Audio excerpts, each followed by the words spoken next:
Hello guys, welcome to my channel. So for today's video, ang tuturo ko sa inyo ay ang kantang 14 by Silent Sanctuary. No? Ito yung easy version. So bago natin simulan ang video tutorial natin for today, kung bago ka lang sa aking channel, please subscribe and hit the notification down below para updated ka sa mga bagong video na upload ko. Okay? Bilang ng string guys, first string, second string, third string, fourth string, fifth string, and sixth string. Okay? So game, tara, simulan na natin. So mga chords natin para sa intro, para sa chorus at instrumental, parehas lang. Okay? Mga chords na yun ay G. So ito dito, ito dito, ito dito, ito dito. And then D. So ito dito, ito dito, ito dito. And then E minor. So ito dito, ito dito. And then C. Ito dito, ito dito, ito dito. 2 times mong gagawin, and then D. So ito dito, ito dito, ito dito. Sa inyo mga chords natin para sa intro, chorus, at instrumental. Strumming pattern natin sa buong kanta guys ay down, down, up, up, down, down, pas lipat. Okay? Sa pre-chorus lang naman yung may mag-iiba na strumming. Yung may mga asterisk dun sa pre-chorus, ay yung dalawang down lang yung strumming niya. Dalawang down. Okay? So, sa pre-chorus lang naman, the rest, puro down, down, up, up, down, down lang yung strumming pattern natin doon. So, tara kantayin na kagad natin yung mga chords para sa intro, chorus, at instrumental na. Okay. Ikaw lang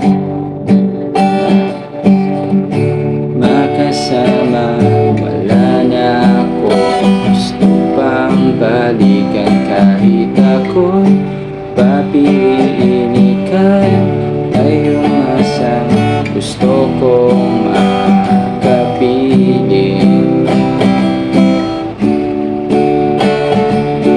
So after mo nun guys, verse naman. So sa verse guys, mga chords natin ay G, turo ko na yan, A minor, C, tsaka D. So, naturo na natin yung mga chords na yan. 2 times mo lang gagawin yan. Kantahin na kagad natin siya, game.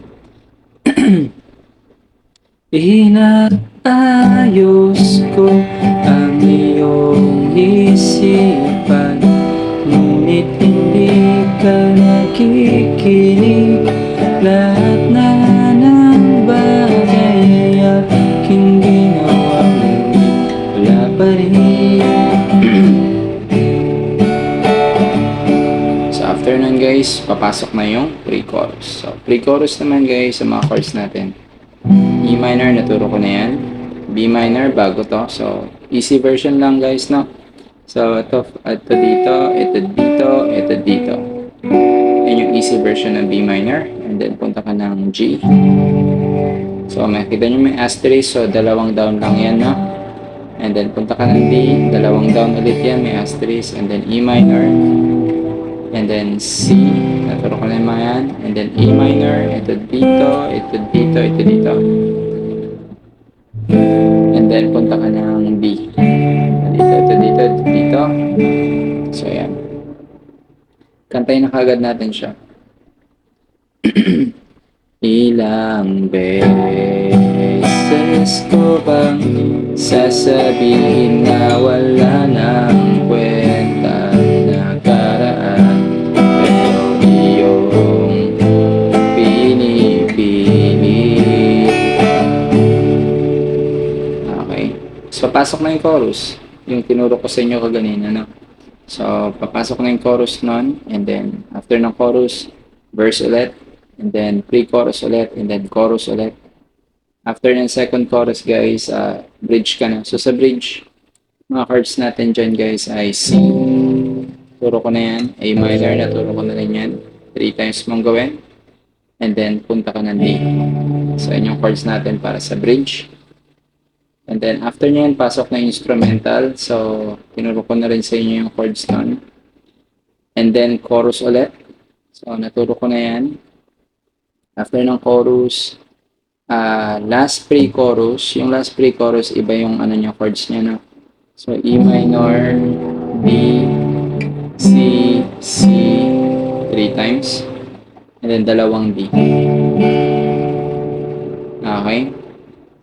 And then, last chorus ulit, same chords, same strumming pattern pa rin naman.